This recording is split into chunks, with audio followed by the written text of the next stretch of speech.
Bonjour chers élèves et bienvenue dans cette nouvelle séance. Je vous propose aujourd'hui de travailler ensemble sur un texte de lecture. Le texte figure sur vos manuels de français parcours, page 148. Donc c'est le texte. On va essayer d'abord d'analyser les éléments paratextuels. Alors les éléments paratextuels, ça veut dire la source du texte, l'image, le chapeau, l'auteur et ainsi de suite. Et bien sûr, cela va nous aider à avoir une idée sur le texte avant de le lire et aussi de faire des hypothèses. On va commencer par la source. Donc la source ici, c'est la parure. Donc la parure, c'est une nouvelle réaliste de son auteur Guy de Maupassant. Qu'est-ce que ça veut dire une nouvelle? Ça veut dire c'est une histoire courte, où il y a peu d'événements, peu de personnages. Qu'est-ce que ça veut dire la parure? La parure, c'est tout simplement un collier, une rivière de diamants. L'auteur, c'est Guy de Maupassant. Alors, Guy de Maupassant, c'est un écrivain français du 19e siècle, qui est connu par son écriture dans le courant, le réalisme. On passe à l'image qui accompagne le texte. Qu'est-ce qu'elle représente? Donc, l'image ici représente une parure, un collier, une rivière de diamants. C'est quoi une rivière? Donc, une rivière, un collier, ça fait partie des accessoires que les femmes portent pendant une fête ou bien une soirée. C'est un bijou. Donc, à partir de la source, à partir de l'image, on peut déduire que ce texte-là va parler sûrement d'une parure, d'un collier. Alors, on va essayer de lire le texte ensemble pour voir est-ce que cette hypothèse-là est valable ou bien non. Alors, quand vous remarquez ici, le texte commence par un chapeau. Les deux phrases ici qui précèdent le texte, qui sont entre parenthèses. À quoi sert ce chapeau-là? Il sert à donner plus d'informations sur ce qui précède le texte. Alors, ça aide à bien comprendre le texte. Alors, je lis. Pour participer à une fête, Madame Loisel a emprunté une rivière de diamants à l'une de ses amies. De retour à la maison en compagnie de son mari, Monsieur Loisel, elle se rend compte que la rivière n'est plus autour de son cou.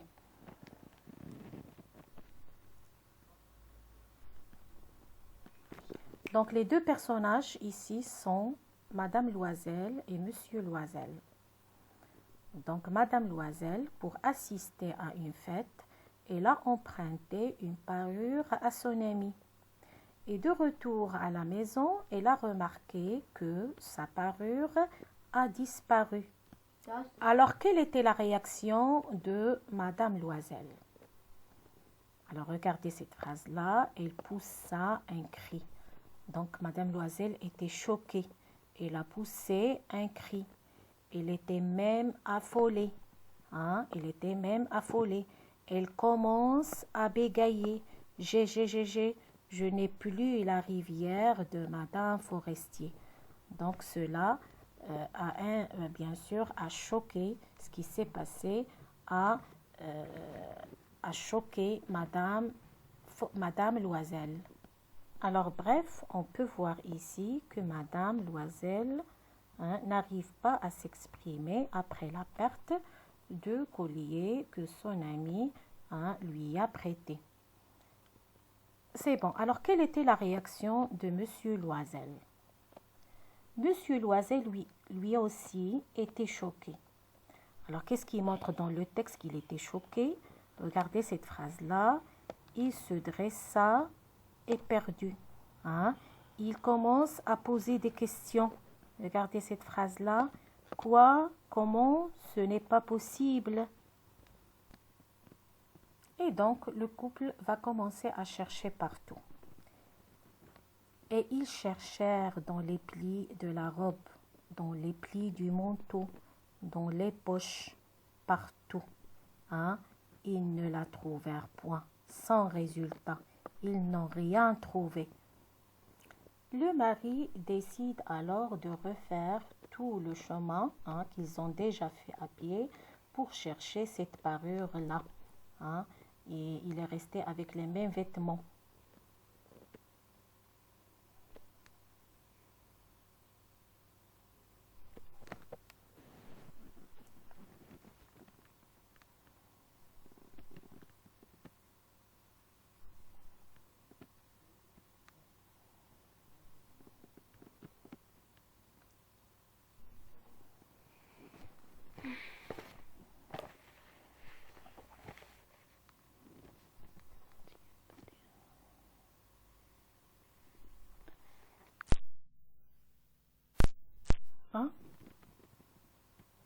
Alors, je lis ici,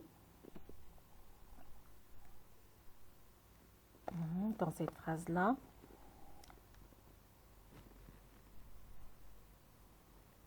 Je vais, dit-il, refaire tout le trajet que nous avons fait à pied pour voir si je ne la retrouverai pas. Le mari décide encore d'aller à la préfecture de police, au commissariat, peut-être pour faire une déclaration de perte. Et il est allé ensuite aux journaux pour promettre une récompense, ça veut dire une somme d'argent pour celui qui va trouver cette parure perdue. Et après, vers la compagnie de petites voitures. Mais toujours sans résultat.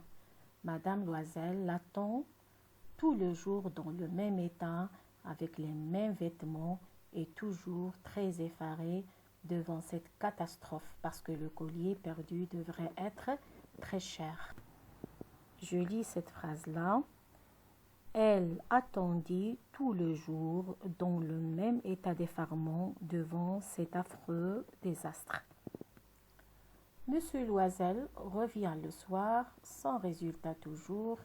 Il a proposé à sa femme d'écrire à son amie, Madame Forestier, et de lui dire qu'elle a brisé la fermeture de la parure et qu'elle va la réparer. Cela va leur donner peut-être le temps pour se débrouiller. Je lis ici. Il faut, dit-il, écrire à ton ami que tu as brisé la fermeture de sa rivière et que tu l'as fait réparer. Cela nous donnera le temps de nous retourner. Après avoir perdu tout espoir de retrouver cette rivière-là, le couple décide de remplacer le bijou. Donc, ils se rendirent chez le joaillier dont le nom se trouve dans la boîte. Après avoir consulté ces livres, parce que bien sûr, les vendeurs de bijoux, lorsqu'ils vendent des bijoux, ils le notent sur un livre. Après avoir consulté ce livre-là, il leur a dit qu'il n'a pas vendu cette parure-là. Regardez cette phrase ici. Ce n'est pas moi, madame, qui ai vendu cette rivière. J'ai dû seulement fournir les crins. Alors maintenant, on va essayer de répondre aux questions proposées ici. Question 1, je cherche le sens des mots suivants. Donc rivière, on a déjà expliqué. Rivière, ça veut dire parure, ça veut dire collier. Écrin, c'est une boîte à bijoux. Ambitieux, c'est prétentieux, ça veut dire qu'il y a de l'ambition, présomptueux. Deuxièmement, je relève dans le chapeau, donc l'objet perdu par Madame Loisel, c'est la parure. La valeur de cet objet, elle est précieuse, cette parure-là, elle est très précieuse, elle est très chère. La propriétaire de l'objet, c'est pas Madame Loisel, mais c'est Madame Forestier, l'amie de Madame Loisel. Ensuite, je relève, les personnages en présence sont Monsieur Loisel, Madame Loisel, le joaillier et Madame Forestier. Le lieu et le temps de l'histoire, donc le lieu où l'histoire se passe, c'est la maison du couple. Le temps, c'est le soir.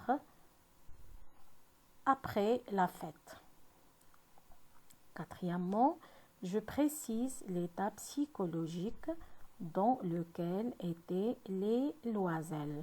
Donc ils étaient confus, ils étaient agités, ils étaient perturbés. Donc c'est la confusion, l'agitation et la perturbation. Cinquièmement, je relève les mots qui montrent l'état de M. Loisel. Donc dans le texte, on a vu que M. Loisel était éperdu, sa figure était creusée et pâlie, il était effaré aussi. Madame Loisel, affolée, il a lancé un cri, il était affolé, sans force, sans pensée, effaré, parce que l'objet perdu était peut-être très cher. Sixièmement, j'indique les faits produits par les phrases. Alors, comme vous remarquez dans le texte, il y a des phrases et des actions qui sont courtes, des actions successives et rapides, effectuées par M. Loisel pour trouver vite le collier perdu. Donc, l'effet produit ici, c'est la vitesse des actions ou bien la rapidité des actions. Septièmement, je relève des événements vécus par M. Loisel lors de la recherche de la rivière. Donc, après la perte de la rivière, M. Loisel décide d'abord de refaire tout le trajet. Ensuite, il se rend à la préfecture de police, aux journaux, aux compagnies de petites voitures. Après, il demande à sa femme d'écrire une lettre à son amie, Madame Forestier. Et enfin, il propose à sa femme d'aller chez le joaillier pour pouvoir remplacer le bijou. Et cela, bien sûr, après avoir perdu tout espoir de retrouver la parure. Je relève les informations fournies par le dialogue. Donc, d'après la conversation de monsieur et madame Loisel, on peut dire qu'il n'y a aucun espoir de trouver la rivière perdue et qu'il faut chercher un moyen pour rassurer madame Forestier. Donc, ils ont cherché partout, mais ils n'ont rien trouvé. Je passe, alors je relève les phrases qui annoncent des situations de crise. Donc, dans le texte, je reviens toujours au texte. Dans le texte, il y a des phrases qui annoncent une situation de crise. Ici, dans cette phrase-là, vous pouvez remarquer, il n'avait rien trouvé. La phrase suivante, il n'avait rien découvert. Ensuite, ici, vous avez, ils avaient perdu toute espérance. Donc, je répète la lecture des phrases. Ils n'avaient rien trouvé, ils n'avaient rien découvert, ils avaient perdu toute espérance. Donc, toutes ces phrases-là annoncent une situation de crise. Dixièmement, je relève la phrase qui annonce la solution. Donc, la solution, cherchée par le couple, c'est il décide de se rendre chez le joaillier dont le nom se trouvait dans l'écran. Donc, ils se rendirent chez le joaillier dont le nom se trouvait dans l'écran. Alors, pour finir, ce qu'il faut retenir de cette séance-là, alors les personnages du texte sont Monsieur Loisel, Madame Loisel, le joaillier et Madame Forestier. L'objet perdu, c'est une rivière de diamants. L'occasion, c'est dans une fête. Les événements, Monsieur Loisel refait le trajet. Deuxième événement, ils se rend à la préfecture de police, aux journaux. Ensuite, il demande à sa femme d'écrire une lettre à la propriétaire de la parure pour la rassurer. Et enfin, le couple se rend chez le joaillier pour remplacer la parure perdue. Merci de votre attention. À bientôt.